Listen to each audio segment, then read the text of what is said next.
On va appeler le prochain orateur qui est Guillaume Levenson qui va nous parler du remplacement œsophagien par ingénierie tissulaire, utilisation d'une matrice œsophagienne décellularisée ensemencée avec des cellules stromales mésenchymateuses dans un modèle porcin. Oui, bonjour à tous. Donc, je remercie l'Académie de chirurgie de me permettre de présenter ce projet qui a occupé mon Master 2 l'année dernière et qui a porté effectivement sur le remplacement œsophagien par ingénierie tissulaire et en particulier donc l'utilisation d'une matrice œsophagienne décellularisée ensemencée avec des cellules stromales mésenchymateuses. Donc c'est un projet qui s'est partagé entre le laboratoire de thérapie cellulaire à l'hôpital Saint-Louis pour la partie in vitro et pour la partie in vivo le laboratoire de recherche biochirurgicale de l'HEGP.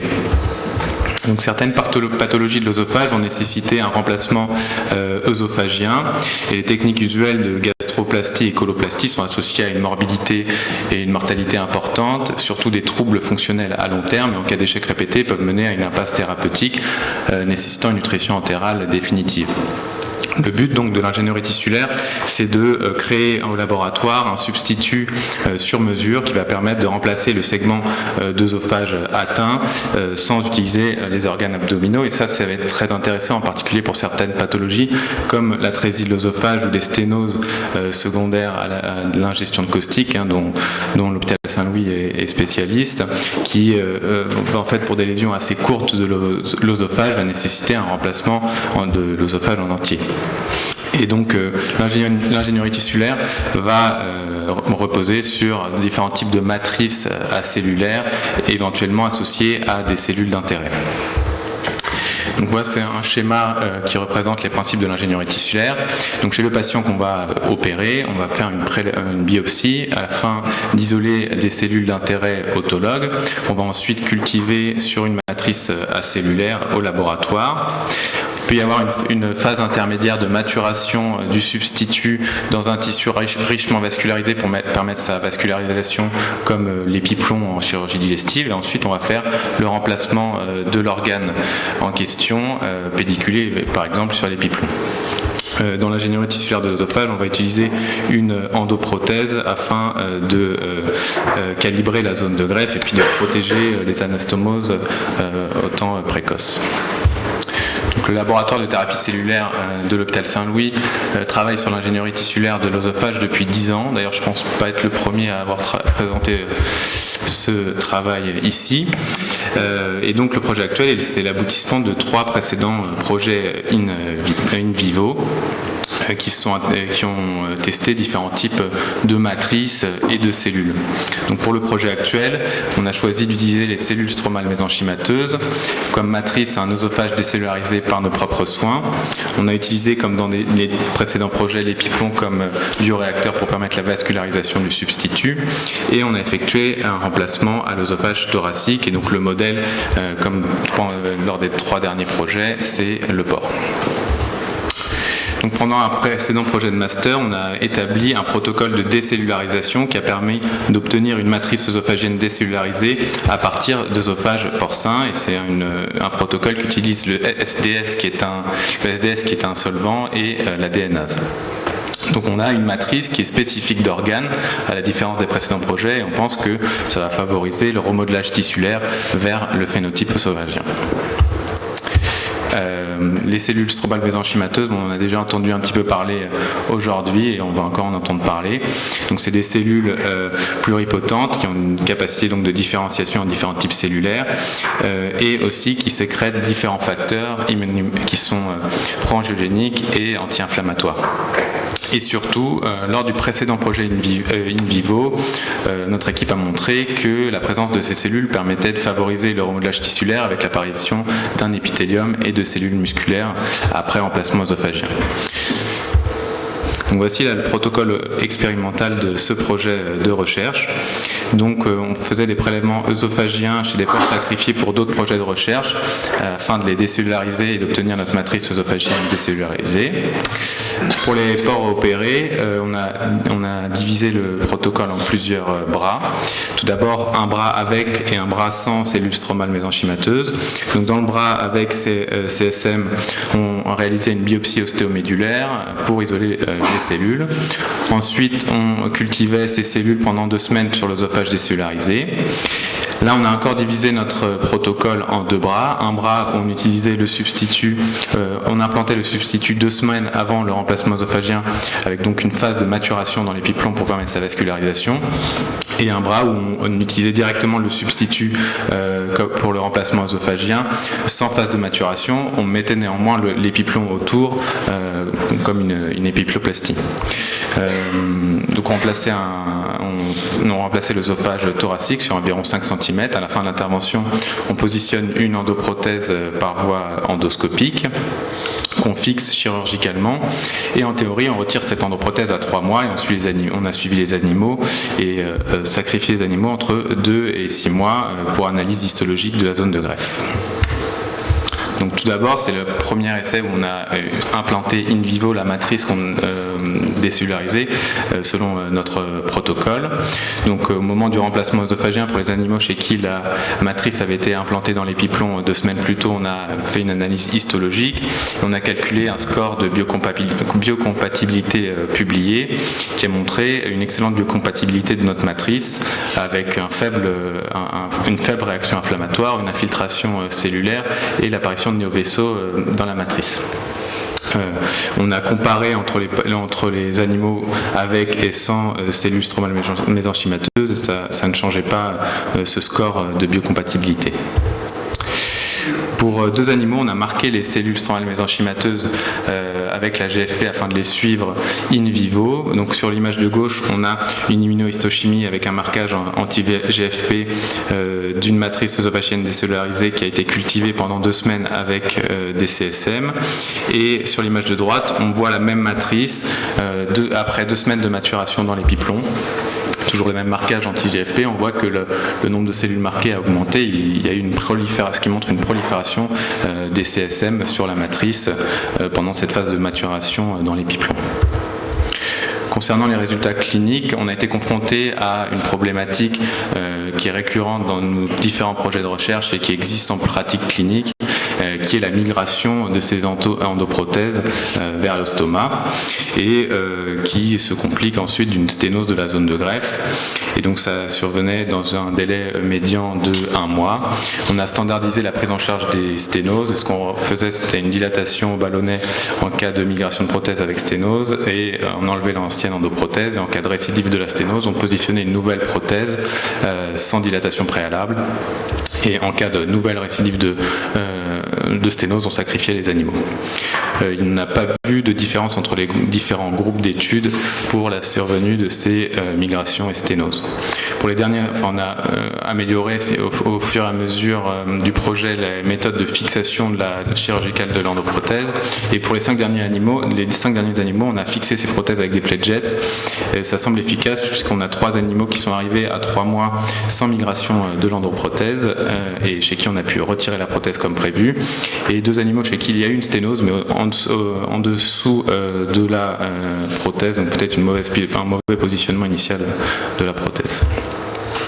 Voici une vidéo là de le retrait de l'endoprothèse à 3 mois chez un des animaux chez qui la prothèse n'a pas migré. Donc elle n'a pas posé de difficultés particulières. Et sur la vidéo de droite, donc l'endoscopie après ablation de la prothèse, on observe un œsophage qui n'est pas sténosé avec une muqueuse continue, néanmoins quelques ulcérations, mais non circonférentielles, probablement dues à la prothèse. Donc au total, on a opéré 17 animaux. Il y en a 4 qui sont morts précocement. La plupart ont été sacrifiés pour une 3e sténose entre 2 et 4 mois. Et il y a quand même 4 animaux qui arrivent en fin de suivi à 6 mois sans récidive de la sténose. Et là, 2 animaux qui sont encore en cours de suivi aujourd'hui. concernant les résultats histologiques, on a constaté à partir de 3 mois l'apparition d'un épithélium mature, de cellules musculaires et de cellules nerveuses au niveau de la zone de greffe, et qu'il y ait eu une phase de maturation ou non de la matrice dans l'épiplomb et qu'il y ait eu ou non de cellules stromales mésenchymateuses sur cette matrice. Donc on n'a pas trouvé de différence entre les groupes. Pour conclure, le protocole qui avait déjà été établi par le laboratoire de décellularisation d'œsophage porcin a permis d'obtenir une matrice qui est biocompatible in vivo. La migration de l'endoprothèse, c'est un problème qui est récurrent dans nos différents projets de recherche et qui est un problème qui existe en pratique clinique quand on utilise ces prothèses pour d'autres indications.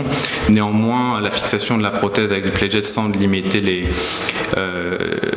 les migrations, et on peut imaginer chez l'homme limiter encore ce risque de migration en interdisant l'alimentation orale et avec une alimentation par sonde de nasogénale ou gélunostomie. Donc l'utilisation de notre matrice œsophagienne décellularisée a permis d'obtenir un remodelage tissulaire vers un phénotype œsophagien avec un épithélium mature et des cellules musculaires. Néanmoins, on n'a pas montré ici dans ce projet, à la différence du précédent projet, d'intérêt des cellules stromales mésenchymateuses, ni non plus de la phase de maturation de la matrice dans l'épiplomb. Et les perspectives du projet, aujourd'hui, il y a un nouveau projet de master cette année qui s'intéresse à la décellularisation d'œsophage humain prélevé lors des prélèvements multi-organes, et on espère un passage en clinique proche. Merci de votre attention.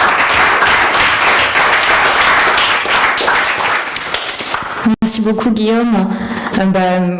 Je connais un peu ce projet-là, donc c'est difficile je le connaissais, donc j'ai pas trop d'interrogations. C'est juste qu'en pratique clinique, en effet, tous ces patients qui ont des ingestions de caustique, on a l'image de la perforation, du stripping, et il faut bien se dire que la grande majorité de ces patients, non, ils ne perforent pas, ils ont des atteintes minimes initialement, et pourtant ils sténosent secondairement, et ils ont des multiples dilatations qui souvent échouent, récidivent, et ils ont en effet des coloplasties, donc des chirurgies très lourdes pour des sténoses qui sont d'étendue minime sur parfois 2 cm, et c'est tout.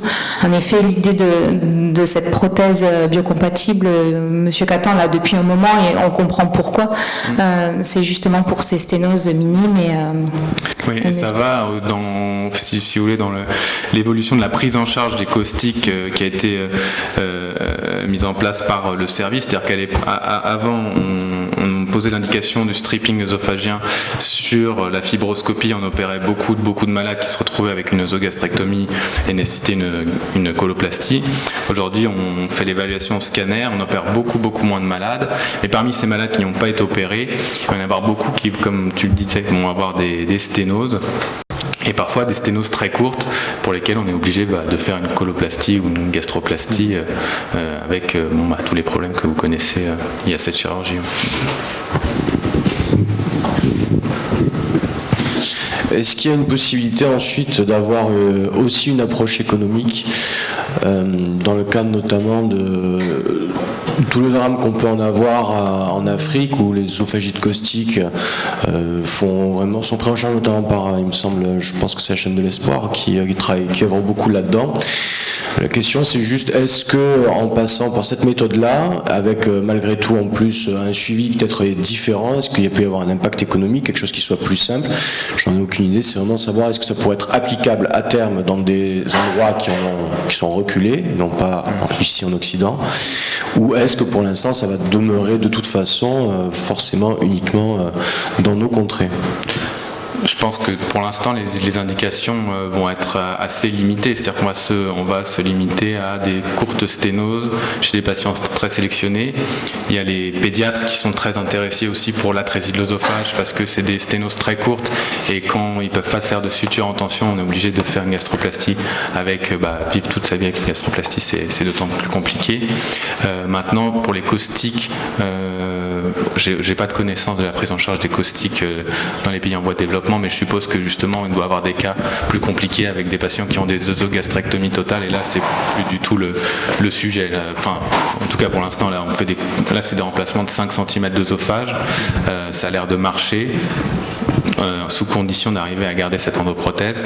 Maintenant, pour des grands remplacements et des remplacements à la jonction œsogastrique avec les problèmes de reflux, ça paraît un peu plus compliqué. Après, pour les questions du coût, tout dépend du type de matrice qu'on choisit. Nous, on est parti sur du tissu, en fait, un peu comme Monsieur Martineau avec les aortes. Donc, en fait, on prélève un œsophage chez un cadavre, on met un peu de solvant et en fait, ça coûte pas grand-chose. Là, on va développer cette année aussi la cryoconservation pour créer une banque de tissus. Et je pense qu'en termes de coût, honnêtement, je les connais pas, mais je pense que c'est pas très cher. Oui, une question de chirurgien vasculaire, Alberto Duedamou.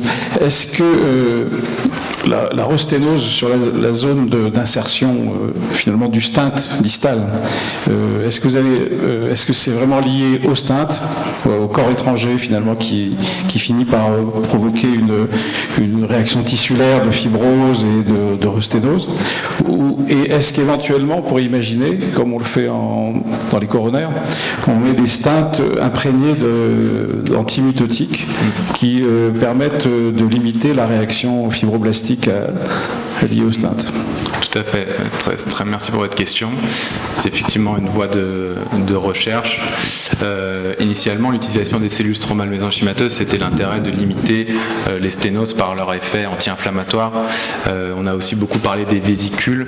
Je pense que, par exemple, il y a d'autres équipes, des équipes du laboratoire de la HUGP qui a travaillé sur la prévention des sténoses post-résection endoscopique chez le porc et qui a montré que l'utilisation des gels associés à des vésicules issus des CSM permettait de limiter ces sténoses. Donc c'est vrai que ça peut être une voie de recherche d'utiliser par exemple ce gel avec ces vésicules et d'en imprégner le stent ou juste de couvrir la zone de greffe au moment du remplacement œsophagien.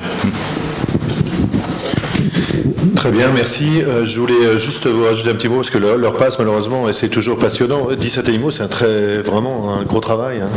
Petite question, vous faire rire, vous les nourrissez comment vos animaux ? En fait, c'est le grand problème. Bah oui. C'est le grand problème du modèle animal. C'est le grand problème du modèle animal.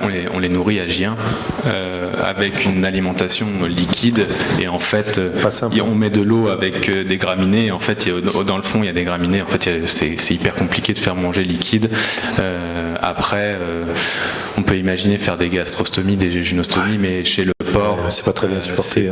Pas facile. Ouais. C'est ça le gros problème du modèle en fait. C'est pour ça qu'on se dit que peut-être que finalement ça marcherait mieux chez l'homme parce qu'il a une jéjunostomie, on lui dit pendant 3 mois il mange pas et on lui retire la prothèse à 3 mois et on lui autorise à ce moment-là l'alimentation. Ouais, la brebis est hyper fragile, ce qu'on dit, la souris est ultra résistante et l'homme est entre la souris et la brebis. Et le porc sténose plus en plus ça. C'est passionnant, on va arrêter malheureusement, mais pas de radiothérapie évidemment parce que c'est très long. Celle-là, c'est juste en dehors, c'est juste pour les indications en fait qui sont pas cancéreuses, hein, bien entendu. Parce que la radiothérapie, on ne sait pas du tout comment ça va réagir. Les sténoses post-radiques, c'est ça la question ? Oui, pour les sténoses post-radiques, on a des tissus où je ne pense pas qu'il y ait d'indication encore de ces techniques. Après, trop complexe. Ça pourrait être dans les indications. On va peut-être limiter, surtout s'il y a une utilisation de cellules stromales, on va peut-être limiter les indications effectivement toutes les pathologies cancéreuses. Bon. D'accord, on en est loin, oui. Et deux petites choses, il y a effectivement le problème très intéressant des allogreffes cryogénisés. Pourquoi vous avez pensé les utiliser éventuellement ? Là, on est parti donc sur la matrice œsophagienne décellularisée spécifique d'organes. Et donc en allogreffe, on a travaillé avec le porc chez le porc, mais on compte travailler avec l'humain chez l'humain. Après, c'est plutôt des problèmes pratiques. Là, avoir une banque de tissus cryoconservés, ça paraît plus simple. Maintenant, ça va être le projet de cette année de montrer que malgré la cryoconservation, la matrice elle n'est pas altérée et on peut l'utiliser comme une matrice fraîche. Nous, en gros, on était en continu, donc on a mis au maximum des matrices qui ont été fabriquées 2 mois avant le remplacement et conservées à 4 degrés. Tu parlais des allogreffes d'aorte, hein. Tu as des tissus de banque, pardon, excusez-moi, je suis mal exprimé. L'allogreffe d'aorte, ça a été le premier projet qui s'est inspiré du travail de M. Martineau et ça ne marchait pas pour le remplacement œsophagien. C'était avec l'infection. L'œsophage est quelque chose de redoutable. Hein. Nous, on est un peu à la limite aussi avec le sphincter supérieur. On a les pires problèmes, migration, etc. On reconnaît exactement la même chose, mais la partie supérieure. Bon, vaste sujet. Merci beaucoup en tout cas. Merci.